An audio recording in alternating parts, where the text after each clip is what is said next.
Hello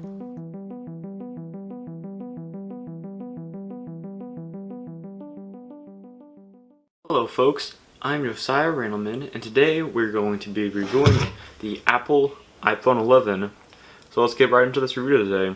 So jumping right into this review today, let's talk about the camera, because that's like, well, besides the screen, that's like the second most noticeable thing about the cell phone. So the phone, it comes with a two cameras on the back of it. It comes with, you can see it right there, it comes with a standard camera, but it also comes with a wide lens on the camera.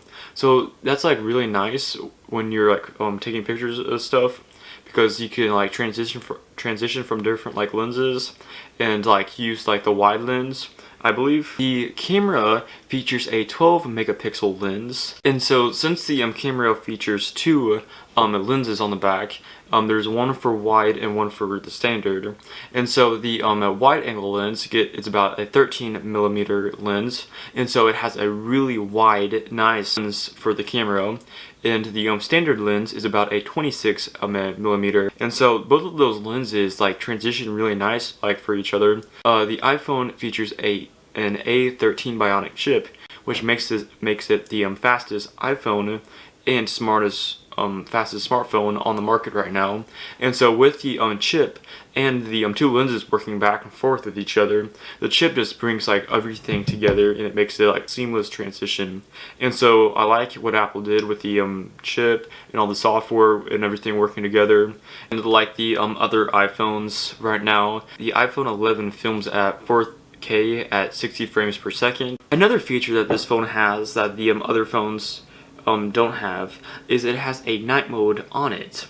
Now a night mode is an exposure on the cell phone, and so you can have the phone exposed for like up to 10 seconds, or you can have it exposed up to 3 seconds.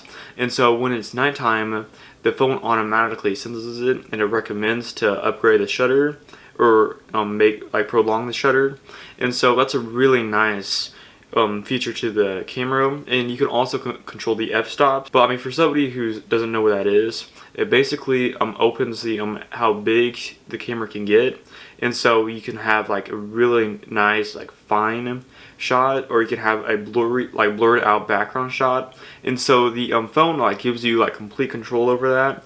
And so for a normal person, I mean, that's like fine, but if you're a photographer and you're looking for a phone that like has a great camera and like has, you know, suits your needs, like the phone gives you complete control over the f-stops, over the exposure and everything else like that. And so it's a really nice thing about that. And so the phone's LCD screen is not OLED. The iPhone X is OLED, but it has like the cheaper LCD screen.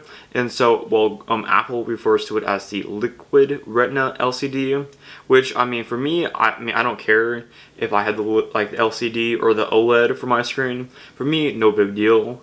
But I mean, it has like the cheaper screen to make it more like affordable for other people. But for me, I like the screen a lot, and the LCD on it is pretty good. The colors are pretty good, and it has the True Tone, and so it just brings all the colors like alive. And so that's another cool selling feature for this phone. And so the speakers are built with spatial audio, and so that's like a really nice feature if you're like watching a movie. It just gives you like a surround sound like experience, or it does its best to. And it also features Dolby's Atmos, which is gives you like a 3D space to feel like you're inside the action. The phone is designed to like try to give you like surround sound. And so Apple's, you know, put like a lot of work into the speakers, and so the speakers actually sound pretty good when you're watching videos in like a movie, and it just, I mean, it just works really good for me, and I like how it sounds. And so the screen and the speakers, they just work great. And so, I mean, I like this iPhone a lot. Now this iPhone is equipped with Wi-Fi 6, and so it's designed to give you a lot more faster Wi-Fi connecting experience. And so, well, Apple says it's 38% faster, and it also has gigabyte class LTE. And so it's more designed for Apple's improved like the speed when connected to networks, and like connecting to your cell phone carriers. It also has dual SIM with eSIM, which is a nice feature for people that have like two phones, like one for like work, one for business. And so the phone's assigned, like you can put two SIM cards in the phone, and so you can like go back and forth between the numbers and stuff.